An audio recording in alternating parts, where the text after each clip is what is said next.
Di video sebelumnya kita udah belajar tentang struktur dasar CSS, di mana untuk memilih satu elemen kita butuh yang namanya selektor. Selektor sendiri tidak terbatas pada tag HTML. Yang teman-teman lihat di sini adalah tag HTML-nya, kita milih langsung H1, kita milih langsung H2. Pertanyaannya, gimana kalau kita punya lebih dari satu tag? Misalnya kita mau style bagian div, kita punya lebih satu dari div.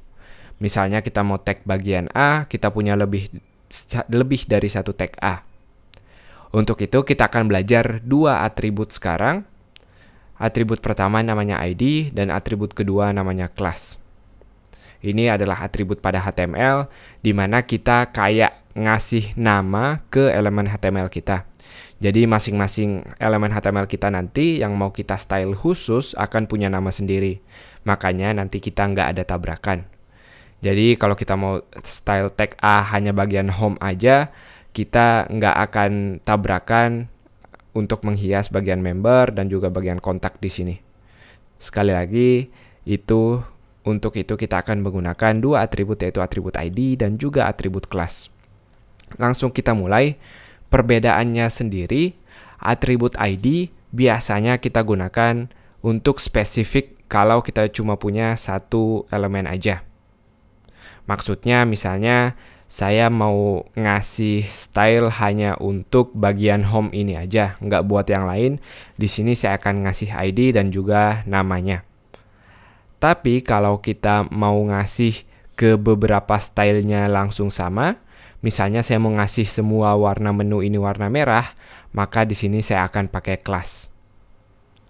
Sekali lagi, ID kalau cuma satu, class kalau mau banyak. Jadi saya mau ngasih nama misalnya ini adalah menu, maka saya akan memberikan kelasnya, semua nama kelasnya adalah menu.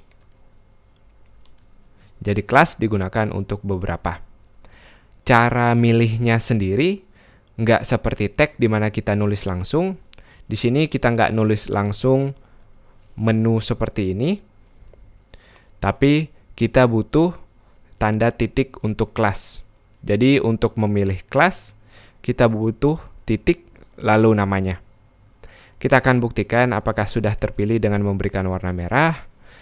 Dan kita lihat perubahan menu kita sekarang sudah punya warna merah, artinya berhasil.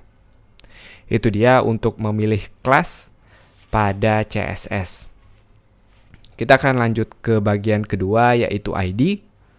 Misalnya, saya akan memberikan background untuk pembungkus dari menu ini. Saya akan memberikan ID di sini, yaitu ID menu web. Sekali lagi, ID hanya kita gunakan kalau cuma satu, seperti ini. Div ID saya yang menu web cuma ini aja. Saya nggak ngasih ID menu web untuk bagian kedua dan seterusnya. Untuk memilih ID, kalau kelas tadi kita menggunakan tanda titik, ID sekarang kita menggunakan tanda pagar, lalu diikuti dengan namanya. Saya akan memberikan warna dasarnya dengan properti background. Tenang aja, kita akan belajar semua propertinya di video-video berikutnya. Saya akan kasih warna dasar kuning agar terlihat. Dan kita akan lihat sekarang div kita sudah punya warna kuning di sini. Itu dia tadi cara memilih atau cara menggunakan selektor pada CSS. Ada 3 cara untuk sekarang yang udah kita pelajarin, yaitu memilih tag-nya langsung. Tidak perlu embel-embel apa-apa, langsung mengambil namanya. Tapi ingat, kalau kita ngambil tag-nya langsung, dia akan kena efeknya ke semua dengan tag yang sama. Artinya kalau saya men-style A, semua yang ada bagian A akan kena style yang sama. Kalau saya bikin warna biru, maka semuanya warna biru. Tapi tentu kita mau stylenya lebih spesifik lagi. Untuk itu kita kenal dua atribut sekarang. Yang pertama atribut ID, kalau mau spesifik hanya untuk satu aja. Dan atribut class kalau untuk beberapa. Itu dia, semoga jelas. Sampai jumpa di video berikutnya.